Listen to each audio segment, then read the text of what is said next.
सादर प्रणाम आप सभी को।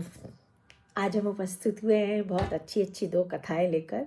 हमने कहा था ना कि हम फिर से ये कथाएं कहना शुरू करेंगे। अब नया साल आ गया, आज देखिए एक हफ्ता निकल गया, तो हमने कहा आज ही शुरू कर दे, नहीं तो फिर कभी ये समय नहीं आएगा। छोटी छोटी हैं दो कथाएं। आज हमने राजेश्वरानंद के प्रवचन में एक कथा सुनी है, राधा रानी की। सच्ची कथा है, ये बरसाने की कथा है। क्या हुआ, वहाँ पे एक सेठ जी रहते थे बरसाने में। तो उनके 3 बेटे थे और उनके पास कोई बेटियां नहीं थी। तो बड़े दुखी रहते थे कि हमारे पास इतना धन दौलत है, सब कुछ है, लेकिन हमारे पास बेटी नहीं है। तो उन्होंने किसी संत से कहा, तो संत ने कहा कि घर में जिस चीज़ का अभाव हो, जिसका अभाव हो, वहाँ पे अगर भगवान को स्थापित कर दो तो उसकी कमी पूरी हो जाती है, वो अभाव पूरा हो जाता है। तो संत ने उनको ये समझाया कि तुम राधा रानी की तस्वीर अपने घर में लगवा दो।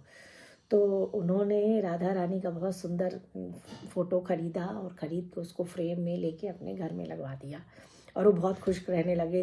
रोज़ आते जाते समय उनको देखते थे, उनसे मिल के तब अपने उनकी दुकान थी शायद सेठ जी की किसी चीज़ की, तो तब वो जाते थे। एक बार क्या हुआ, मलिहारिन चूड़ी हारिन उस घर में आई, तो उसने सबको बुलाया कि सब लोग आओ चूड़ी पहन लो। तो 3 बहुएं आईं, तीनों को चूड़ी उसने पहनाया। फिर राधा रानी को लगा कि इनको तो चूड़ी पहना रहे हैं, हम भी तो बेटी, हमको भी चूड़ी पहनना चाहिए। वो तस्वीर में से निकल आई और उन्होंने उससे कहा चूड़ीहारिन से कि हमको भी चूड़ी पहनाओ। तो उस चूड़ीहारिन को क्या पता, उसे लगा घर में 4 लोग होंगे, उसने चूड़ी पहना दी। पहनाओ ना दी, फिर वो गई, अब सेठ जी के शॉप पर गई और उनसे कही कि हमने 4 लोगों को चूड़ी पहनाया है। तो सेठ जी ने कहा 4 नहीं, मेरे घर में तो 3 ही बहुएं हैं, तुम 4 कैसे कह रही हो। तो उन्होंने नहीं माना, कहीं नहीं 4 को पहनाया। सेठ जी ने कहा नहीं, उन्होंने 3 ही का पैसा दिया और घर चले आए। और जब घर चले आए तो अपना रात को विश्राम किए, जब सोए तो उनको सपने में राधा रानी आई। राधा रानी सपने में आई और बहुत रो रही थी और उनसे कहा कि आपने हमको बेटी तो बना लिया, लेकिन बेटी की तरह माना जाना नहीं। आपने खाली अपनी 3 बहुओं, मतलब बहुएं जो चूड़ी पहनी थी उसका पैसा आपने दिया, आपने ये नहीं सोचा कि हम भी तो बेटी हैं, हम भी तो पहन सकते हैं। आपने हमारे बारे में सोचा ही नहीं। और खूब रो रही थी, कह रही थी कि उसने 4 लोगों को चूड़ी पहनाई थी, आपने 3 ही का पैसा दिया, हमारा पैसा नहीं दिया। सेठ जी की तो आंखें खुल गई। वो तुरंत उठे, कपड़ा लत्ता पहले और चूड़ीहारिन के घर गए। उन्होंने कहा, उसका पैर पकड़ लिया, उन्होंने कहा कि तुम धन्य हो। वो कह रही क्यों, आप अब तो आप कह रहे थे कि नहीं, चौथे को हमने पहनाए नहीं, अब आप हमको इस तरह से क्यों कह रहे हैं, आप धन्य हो। तो कहा सेठ जी ने कि हम इतने दिन से राधा रानी की तस्वीर लगा रखे, हमको दर्शन नहीं हुआ, तुमको साक्षात राधा रानी ने दर्शन दिया, तुमने उनको छुआ है, तुमने उनको चूड़ी पहनाई है, कितनी तुम भाग्यवान हो। और फिर उन्होंने तुरंत उसको चूड़ी का पैसा चौथे वाली का ला के दिया। ये सच्ची घटना है, उन्होंने राजेश्वरानंद जी ने बताया। और एक छोटी सी कथा है श्री कृष्ण भगवान की, बहुत छोटी सी है, बहुत अच्छी कथा है।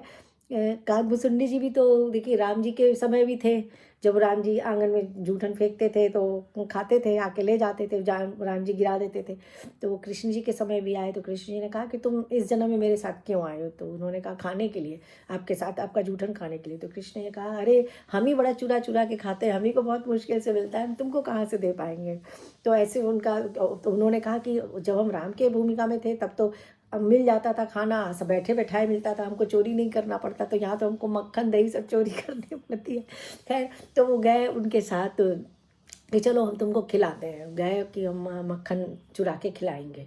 और ग्वालिन सब परेशान तो रहती थी इनके चोरी से, और सब पकड़ना भी चाहती थी इनको रंगे हाथ, और क्योंकि उनको मज़ा भी आता था। वो शिकायत करने जाती थी यशोदा जी के पास, सिर्फ उल्हाने देती थी इसीलिए कि हमको भी दक्षिण हो, हम उनको पकड़े, उनके साथ खेलें, इसीलिए बार बार सब उनका जिक्र करती थी। तो एक ग्वालिन के घर गए वो, और वो देखे कि वो बंधा हुआ है। फिर अब कोई चढ़े कैसे, फिर उन्होंने कहा कि जो है चलो हम चढ़ते हैं, तुम सब लोग एक के ऊपर एक खड़े हो जाओ। सब लोग खड़े हुए, कृष्ण भगवान जी चढ़े। जब ऊपर चढ़े तो देख रहे हैं कि वो जो घड़ा चंगा था उसमें घंटी बांध रखी थी ग्वालिन ने, कि वो जब भी कोई चुराए तो घंटी बज जाए तो पकड़ लेंगे।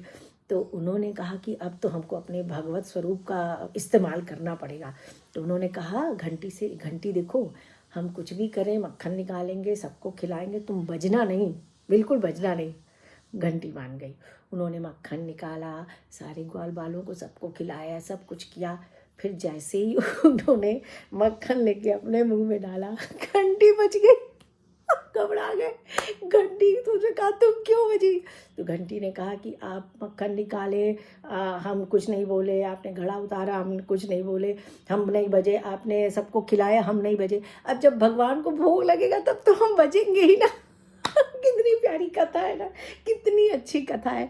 तो इस तरह की इसीलिए हम प्रसन्न रहते हैं, खुश रहते हैं। और जब हम पता है हम किचन में बनाते हैं और इससे हम जोर से हंसते हैं, लगता है कि 3-4 लोग हैं मेरे साथ। तो आप लोग भी सुनिए, ये सब कथाएं आनंद लेने के लिए है, अपने आप को अच्छा करने के लिए, और एक दूसरे को बताते रहिए। ज़्यादा समय नहीं लेंगे, 11 बजे से ऑफलाइन क्लास है हमारी। Bye, love you all.